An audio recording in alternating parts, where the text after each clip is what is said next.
नहमदुहु व नुसल्ली अला रसूलिहिल करीम अम्मा बअद औज़ु बिल्लाहि मिनश शैतानिर रजीम बिस्मिल्लाहिर रहमानिर रहीम। आज 13वां पारा है और ये कि मैं अपने आप को ये नहीं समझती कि मुझसे गुनाह सरज़द नहीं हो सकता। मैं अपने नफ्स को बरी नहीं कहती। नफ्स जो है इंसान का वो बदी का हुक्म देता ही है सिवाय उसके जिस पर अल्लाह का रहम हो गया हो। यकीनन मेरा रब गफूरुर रहीम है।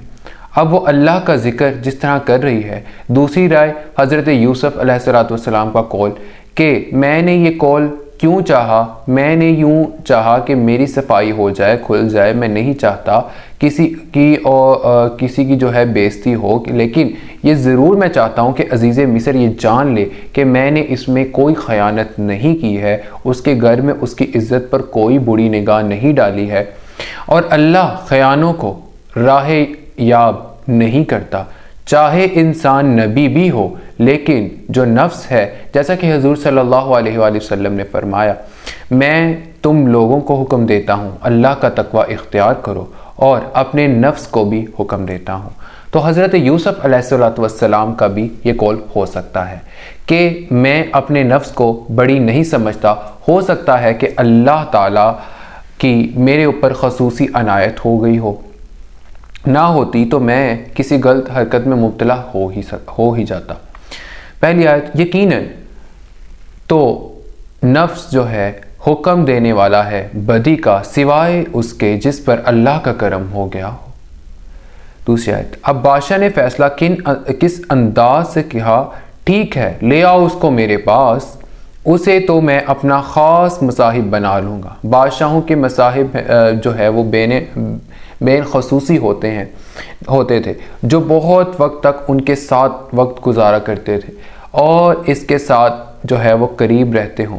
तो हज़रत यूसुफ़ अलैहिस्सलाम आगे दरबार में बादशाह ने बात की उनसे। बादशाह ने कहा, आज के दिन से आप हमारे पास होंगे बड़ी इज़्ज़त वाले मोतबर इंसान, तो हमारे बड़े दरबारियों में आपका शुमार भी होगा, तो माशरे के अंदर जो है आपका बहुत मुकाम होगा। तो फिर तीसरी आयत, हज़रत यूसुफ़ अलैहिस्सलाम को यह ख़याल था कि मुसीबत इस कौम पर आने वाली है, तो इसके लिए फ़ौरन इन्होंने जो है मुतालबा किया, वो ये था कि ज़मीनों की जो ख़जाने हैं उन पर जो है ना मुझे मुकर्रर कर दिया जाए, यानी कि ज़राअत का वज़ीर जो है ना बना दिया जाए, वज़ीर ख़जाना जो ख़जानची वो बना दिया जाए कि मुआइशत जो है वो मेरे कंट्रोल में हो।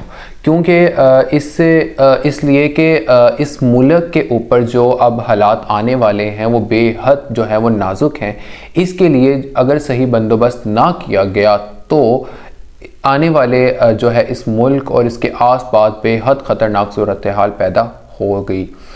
तो मिस्र में ही सिर्फ जो है वो गरेज़ी है और बाकी जो है वो सारा सहरा है। अनाज व कफ़ालत सिर्फ यही जो है ना यहीं से होती थी। तो पूरे इलाके पर ज़बरदस्त कहत जो है ना वो आया था उस टाइम। मैं हिफाजत करने वाला हूँ, दौरे माहिर जानने वाला भी हूँ, हज़रत यूसुफ़ अलैहिस्सलाम ने फरमाया था। इसलिए उन्होंने फरमाया था ताकि मैं उसको मैनेज करूँ अच्छे तरीके से, ताकि जो है वो कहत से बचा जा सके। फिर चौथी आयत, इस तरह हमने यूसुफ़ को तमक्कुन अता किया ज़मीन पर, अब तो वो जहाँ चाहे ठिकाना बना ले। अब इस मिस्र की हुकूमत, पहले अल्लाह ने मिस्र के घर, फिर रुतबा आला, रुतबा ख़ुद अज़ीज़ बन गए। अपनी रहमत चाहते हैं जिसे देते हैं और नेकोकारों का अजर हम कभी भी ज़ाया नहीं करते। पाँचवीं आयत, और बाकी ये कि असल आखिरत का अजर जो है वो बेहद बेहतर है उनके हक़ में जो ईमान लाएं और तकवा की रविश इख्तियार किए हुए हों। तो ये 13वें पारे का पहला रकू था जिसके अंदर जो है हज़रत यूसुफ़ अलैहिस्सलाम का अज़ीज़ मिस्र की जो बीवी है उससे वाक़या जो है वो शुरू होता है पिछले पारे के 12वें के एंड से होता हुआ। तो शुरू में यही कहा जाता है कि जो नफ्स है ना इंसान का वो हमेशा बदी का हुक्म देता है सिवाय उसके जिसे अल्लाह ताला अपनी रहमत से जो है महफूज फरमा ले। और इसी तरीके से नबी भी हों वो भी अपने नफ्स को जो है वो हुक्म देते हैं कि तुमने भी तकवा इख्तियार करना है।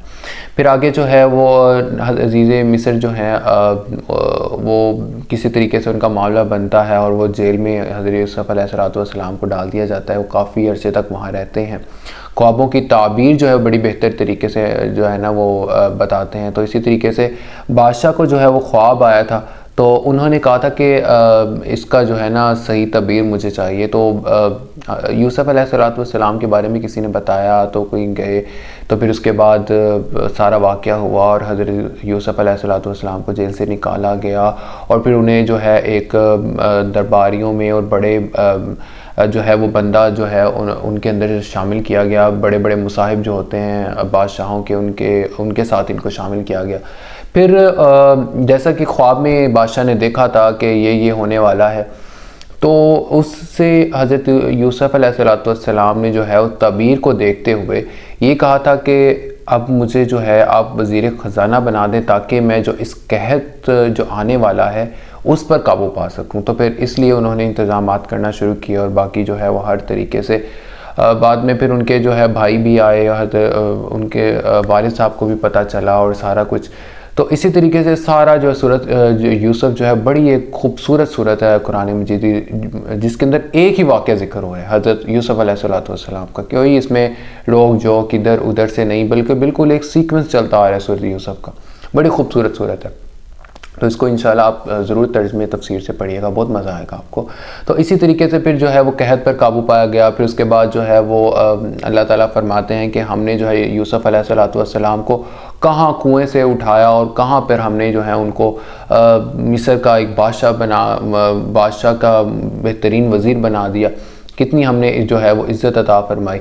یہ تو ہم نے دنیا میں دیا، اور آخرت کا اجر تو اللہ تعالیٰ نے 5 آیت میں فرمایا وہ تو بہت ہی بہتر ہے نا، وہ تو باقی رہنے والا ہے جو تقویٰ کی روش اختیار کرتے ہیں۔ یہ پہلا رکوع تھا 13ویں پارے کا۔ اللہ سے دعا ہے کہ اللہ ہمیں قرآن کو سمجھ کر عمل کرنے کی توفیق عطا فرمائے۔ وآخر دعواہم ان الحمدللہ رب العالمین، والسلام علیکم ورحمۃ اللہ وبرکاتہ۔